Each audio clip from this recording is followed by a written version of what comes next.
Hello， 大家好，欢迎大家收看《王牌会客厅》。中国的这个冬奥会呢，已经进行了大概1周的时间哈。然后我们中国军团的这个表现其实也非常的亮眼。对，其实有很多比赛都给我们留下了非常深刻的印象。像中国军团目前已经拿到了3枚金牌，分别来自于短道速滑赛场以及自由式滑雪赛场。对，而且我跟泽浩现在正在看这个男单自由滑的这个花样滑冰的比赛哈。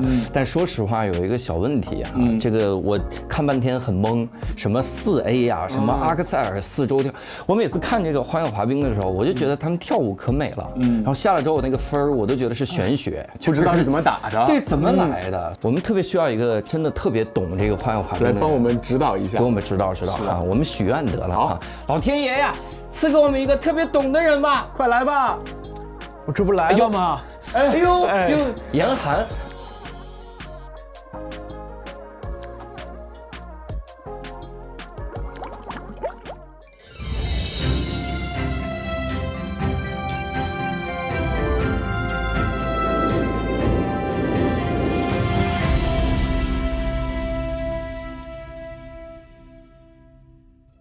快请坐，快请坐，快请坐！我这许愿这么有用吗？啊，快赐给我们1亿块钱吧！不能太贪哈，不能太贪。刚刚我们也这个特别懵懂的看了前半场的这个比赛啊，基本上啥也没看懂，所以特别感谢严寒老师来跟我们一块看后面2组的这个比赛啊。自由滑的时候，底下那个小方格是它所有的抱上去的动作，对吧？对，底下一共有13个格子，13个。然后绿色的格子代表就是正常，然后黄色格子就是有问题，红色格子就是失误了，然后叉就是完全失败，起空或者是这个失败摔倒。那裁判怎么知道呢？你比如我下一个动作，我起空了。然后我假装这是我的设计，然后我再做一次呢？那不行，裁判也是这个有一定的滑经验的人，他们应该是会在赛前提前去报一个他们的这个计划动作，对吗？对。我们导演之前讲了一个他看这个滑的时候的事儿，他跟家里人一块儿看。然后有一个选手跳空了，就是没跳起来，然后他家里人说：“你看人这动作多舒展，就是舒展开了。”所以，来。中国选手金博洋来了。金博洋在社交媒体上被誉为社恐，就是社交恐怖分子。有一个视频是他参加一个什么活动来着？穿美少女战士那个衣服，可能参加一个表演吧。那个社交恐怖分子参加表演滑的时候，大家基本上都会放飞自我一些，开心为主。对。最后一个动作了，收尾。好的。羽生结弦，我还是很期待他的4A。就是赛前大家都关注度非常高，看到底能不能成功。那么4A 是什么？4A 就阿克塞尔4周跳，其实是一个非常大的挑战。希望他能做。阿克塞尔跳，它其实应该是难度最大的，它是唯一一个前起跳跃。能在奥运会级别赛事上去挑战自己，这就是一个很厉害的事情。所以不像流言所说啊，要造势啊之类的，其实是真的。像羽生就属于艺术表现力非常强的一个选手。对，他表演的时候特别有激情，就是带那个范儿，只要带那个范儿就好看。那我们这个不知不觉其实也到了饭点哈，然后现在也觉得饿了，但是有没有人帮我们准备饭呢？有吗？实际上有，我们给安排了一位神秘的嘉宾，我们一起去，走吧，开饭了，走。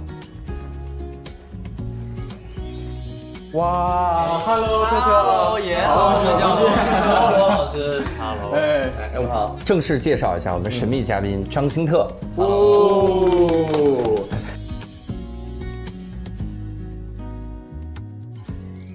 所以看看你这个刀工是可以的，相信我，比较娴熟。因为其实平时的话，外卖吃多了，总要吃点家里的东西嘛，然后自己就可能给自己做，就算做的难吃，也会觉得好吃。可以尝试一下，对。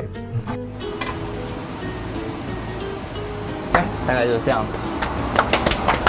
OK。新特在那边这个看菜的时候啊，我们这个觉得蔬菜还不够啊，所以严老师来给我们露一手，做一个这个蔬菜哈。您这个菜是什么？生拌大蒜，就是大蒜撒在上面就能吃了。开玩笑，就蚝油生菜啊。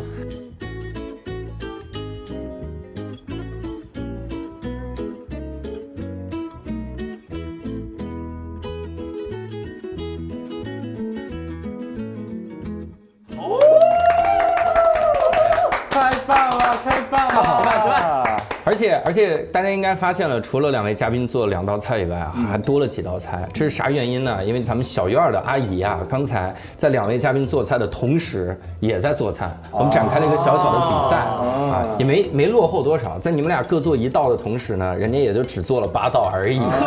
来开着，很好。开饭开饭，先尝尝我这个，对，先尝一尝新。我觉得我这个真的不错。我们尝的时候要点评的啊。首先技术难度已经是这个偏天花板的级别了。哎呀，那应该是120多分了。现在我们来尝尝颜指导的手艺。我们请2位裁判进行打分哈。这样先让我尝一口好不好？对手自测。还行啊，可以吃，可以是正常状态啊。那可以下去了是吧？2位裁判进行打分。张主裁，我觉得是好吃的，满分就是100的话，我可以给他打99.7。哎呦，那么是扣在哪儿了呢？扣在哪啊？扣在没有刚做好的时候第一口就下去，因为刚做好的时候第一口就下去，那个感觉绝对更不一样。那怪导演组，这个怪导演，这没办法，这是真的好吃。那我来打一个那个艺术表现力的分吧。蘸点料，蘸点酱。这个艺术表现力，我们看到它和一般的蚝油生菜做法完全不同。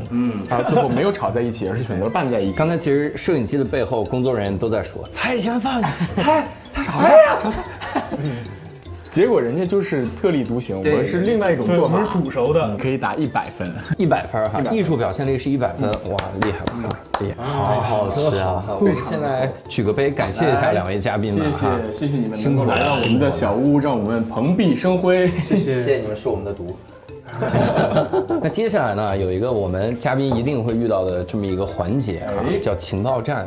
我们呢，其实也掌握了一些关于严寒的情报，但这个掌握呢，一般来说都是来自亲朋好友，然后我们会念出来哈，然后让你来判断是真是假。好，然后或者判断这个朋友还处不处。对，念完之后可能就不是亲朋了，也不是好友了。第1条情报，严寒的好友李先生爆料，严寒特别讲究生活品质，每次上场比赛前喜欢端着一杯咖啡慢慢品味。这是真的吧？我觉得答案很明确。这儿有一杯咖啡。没有那个，我端咖啡上场前端咖啡是有原因的，因为咖啡能让我去更兴奋一点，然后能让我这个比赛状态更好一点，可能也是心理作用。但是每个运动员都上场前都有自己的小习惯，这是我的习惯之一啊。对，你下次上场前能不能就泡一方便面，然后你也不吃，就其他国外选手就馋的。哎，这是个好策略。滑的时候老累了，可能转的时候不会。哇，喝多了，这是咖啡味的洋酒是吧？我们第2个情报就跟严寒的一个小癖好有关。这个是来自于严寒家人的爆料，说严寒啊是有收集癖，喜欢一个款式的衣服就会收集其所有颜色。哇，是的，这个是真的。这件衣服我就有好几种颜色。那比如如果有的衣服，因为有的衣服是那种带中性一点的嘛，它是男女都能穿，但它里面会有比如粉色，你也可以买吗？你也要买，你也要买，你也买。这个款式的衣服所有的颜色在这个里面，然后每种款式都这样排的整整齐齐，我就有点这个癖好，对，就一定要让他们整整齐齐的在一起。还有一个爆料，没想到吧？我们这么多爆料，对吧？这都找谁收集的呀？这是找谁呢？那你得回去。你们是怎么联系到这个人的？依然是来自严寒的家人，也还是一个奇怪的癖好。奇怪的癖好。严寒呐，给这个人买过一个2米高的大熊。2米高。大熊，哇哦。然后他自我感觉特好，觉得特别浪漫。对，但是我觉得好无奈，因为家里猫毛本身就多，那个玩具粘毛很严重，简直就变成了一只毛熊一样。这个我知道是谁，这个可以断，可以断啊，开玩笑，就是之前我和我老婆朋友给他买了一个2米高的那种就是大毛绒玩具，我觉得这个挺浪漫的。我身为这个直男，我觉得还行啊，是不是还挺浪漫的？对，然后。他看到的时候，然后就是那种一点没有惊喜的表情，就是那惊吓的表情。这怎么办？这怎么弄？然后就是这样状态。这里边不会还藏个人吧？这是。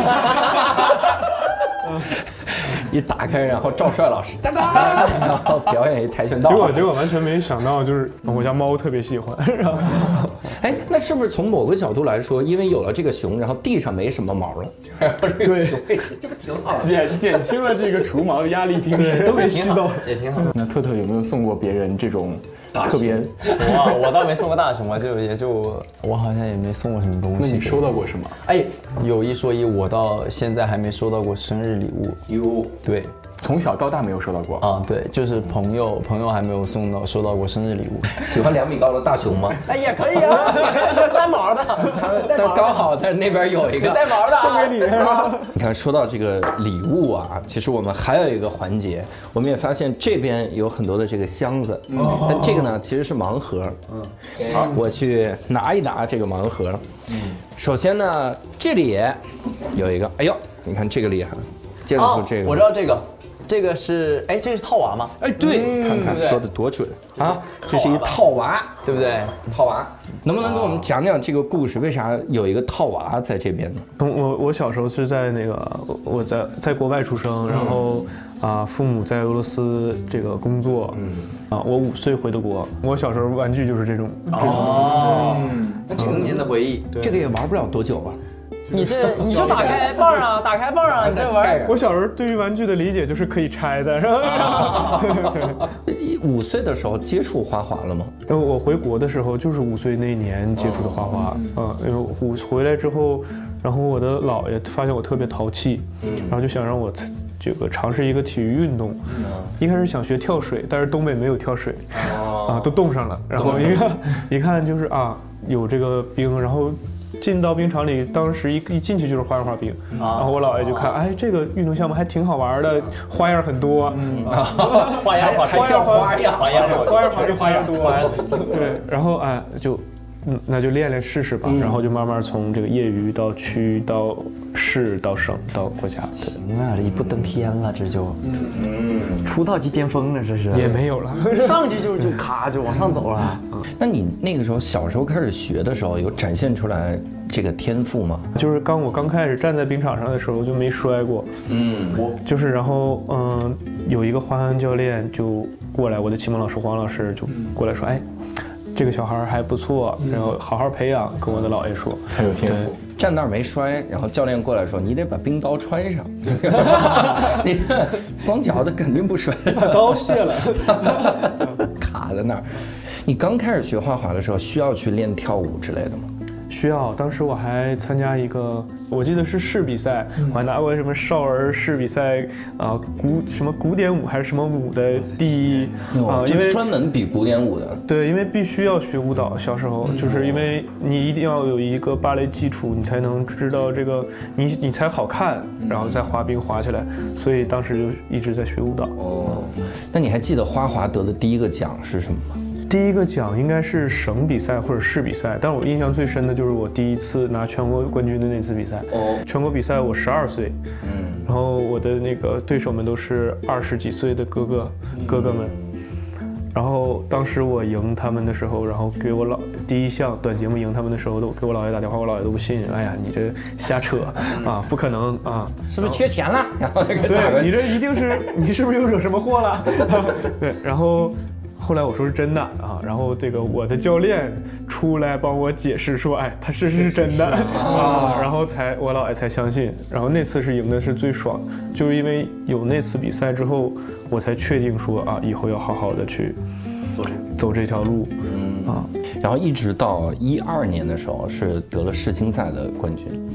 12年，我属于是年少成名吧，因为09年全国比赛全国冠军，12年的这个世青赛世界72年锦标赛72年冠军，然后进入到成年第一个比赛就是世界花儿滑冰大奖赛中国杯，然后也拿的冠军，就是特别的顺利，一直到14的冬奥会，然后也是就创当时的男纪录，然后一直都很顺，从到15年吧。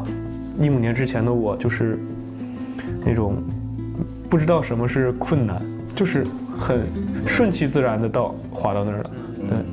反正花样滑冰给我带来的就是在那个年龄就是开心、享受、快乐，然后去玩它，就玩这个项目。好，我们第二个盲盒，看看这个盲盒，哎，看看，哦，看着像一本书，但实际上是一个相册哈，里面全都是严寒的这是你的训练服吗？对，我训练。这是严寒的各种帅照啊。但这个相册里面有一张照片更厉害了，是这张照片啊，一个自行车的照片。这是自己的自行车吗？对，这是我的自行车啊。对，然后我喜欢自行车的原因就是因为我姥爷，他就是有车不开，就是小时候我们不是开车带我去滑冰，是他骑自行车，我教会我骑自行车之后，带着我去滑冰，这样能在这个上冰前准备活动一下，然后能这个也是锻炼一下身体。当时在哈尔滨每天都要骑个10公里左右才能到冰场，每天都是这样。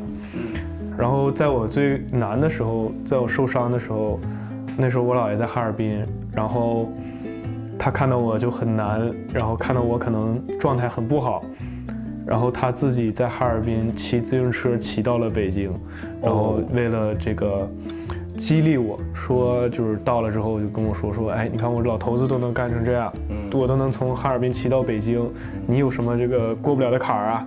就是这样的一个故事。我当时是骑了多久啊？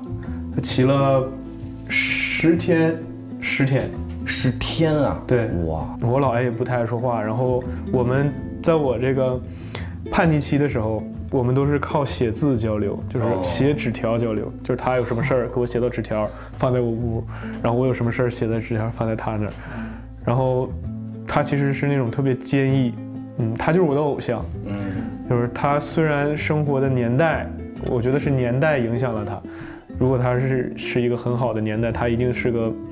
在我心里，他一定是个伟人，而且当时是心脏搭桥手术刚20多天啊。对，心脏搭桥手术刚20多天，然后就敢这么拼命的就往这儿骑。其实，在我眼里这么大岁数了，然后心脏又搭桥了，然后这就属于这个一个拼命的一个举动了。然后那年年底你是入围索契的冬奥会，然后姥爷那边什么样的心情？就是感到欣慰吧。我这趟车没白骑。对，你回来就好。对，就是你状态回来就好，就是这种感觉。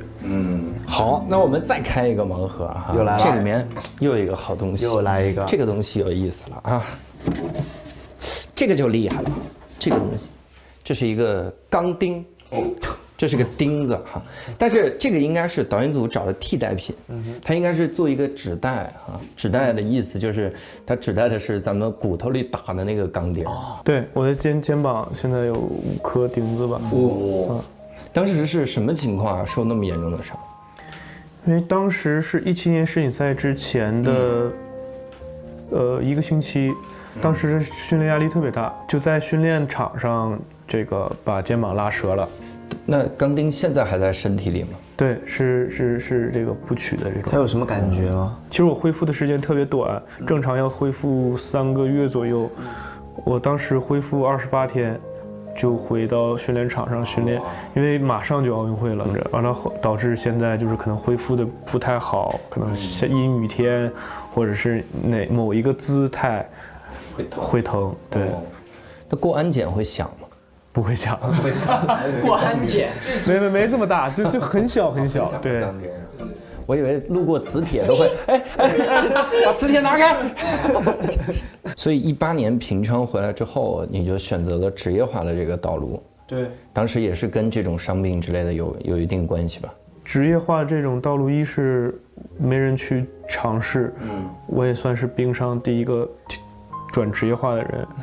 然后第二是我觉得职业化更适合我的性格吧，我是真金白银的去花钱训练，我觉得没有什么方式比这个更直接，也是在试自己，也是让自己更坚定，然后也在看自己到底有多喜欢滑冰，天天嘴上说我觉得没有用，我觉得还是做出实事儿，这种职业化的方向，我觉得是奥运周期之后的一个大方向。我觉得有更多的人，更多的年轻运动员会有这种选择，我也给他们提供了一个选择。那当时在做职业化的时候，有感觉不一样？当时在运动队里，在国家队里，就是完全不用动脑子，完全不用去与任何人接触，所有人都围着你，捧着你，这种保护你。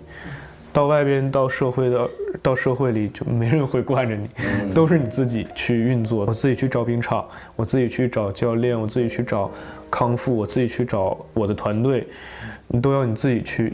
而且我刚步入到社会的时候，还是一张白纸，什么都不认识，谁都不认识。所以当时那有一段时间是特别难的。国外很多人都是这样的。我这边我早上5点钟训练，练完之后我去上学，或者练完之后我去打工，维持我自己的训练。我觉得这个才是你真正的喜欢这件事情，而不是把它当工作。我相信以后会有更多人，甚至越来越多人，甚至到所有人都是以这个方式去训练。练完之后我去得成绩，得完成绩之后国家去用你，或者是队伍去用你，就是谁行谁上，靠自己。我觉得这都是我的经历，我走这一步还是很为自己骄傲的。对，那当时因为先去选择职业化了嘛，然后后来重回赛场，21年的时候重回赛场是吧？所以重回赛场，我们还有一个盲盒，最后一个盲盒，最后一个盲盒是蓝牙音箱。大家可能不知道，其实，在严寒的右臂有5个蓝牙音箱，这也不可能，它是行走的音箱。这个里面啊，我们放了一首歌，我们可以来听一听哈。它是这个音箱跟严寒天啊，我都不知道歌跟这些活儿。你看看咱们这活儿，播啊。这是我那年的21年比赛用的自由滑音乐，应该大家都有听过这首《爱乐之城》。爱乐之城。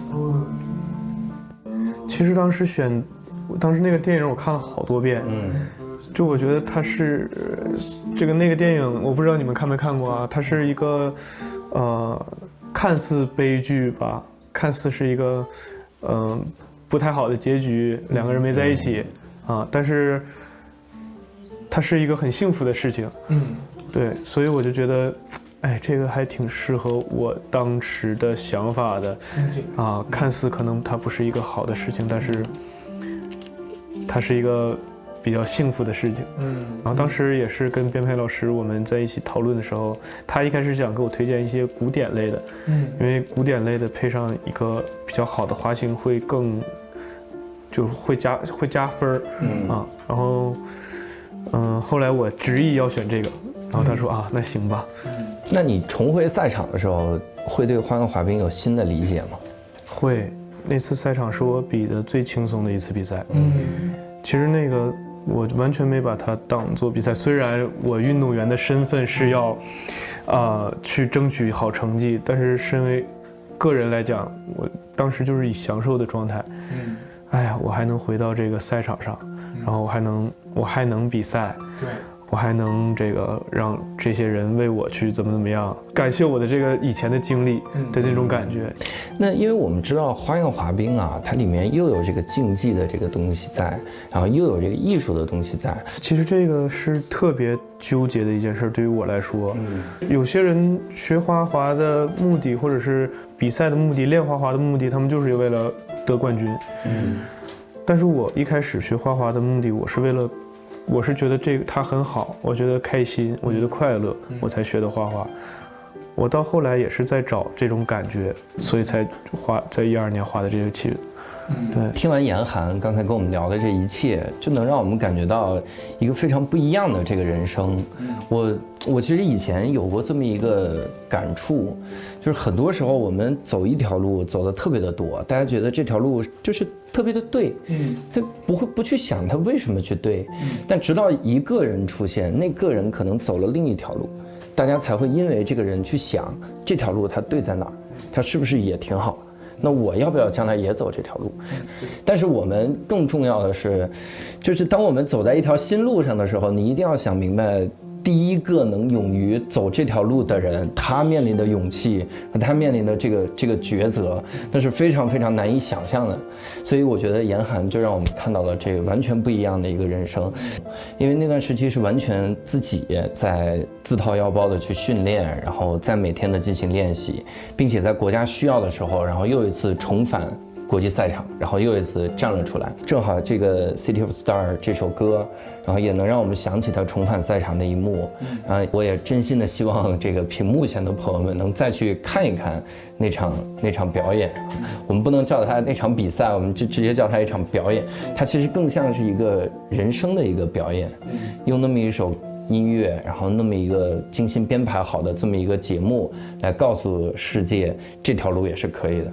然后因为你有了热爱，所以走这条路也是行的，让我们看到了更多的可能性。所以我们最后也为这种可能性，严寒老师带来的可能性干一杯啊！哎呀，非常感谢严寒老师。谢谢，我也跟大家一样。好，今天我们特别的特殊，2月11号是特特的生日，而且第二个呢，他说他这个没收过生日礼物，对吧？没收过生日礼物怎么能行？所以我们必须要给特特一个小小的这个礼物。我们现在有请工作人员。哇，我们的双重惊喜来了！我的妈！第一个惊喜是这个蛋糕，第二个惊喜呢是由泽浩来唱《和所有的烦恼》。算了，就不在特特面前唱歌丢人了。我的妈呀！我们一起祝辛特生日快乐吧！祝你生日快乐！谢谢！来，给让我们来寿星来切一下蛋糕。 OK， 严老师，分的不平均啊，没有偏见啊，不需要平均。少主老师，好，谢谢，感谢。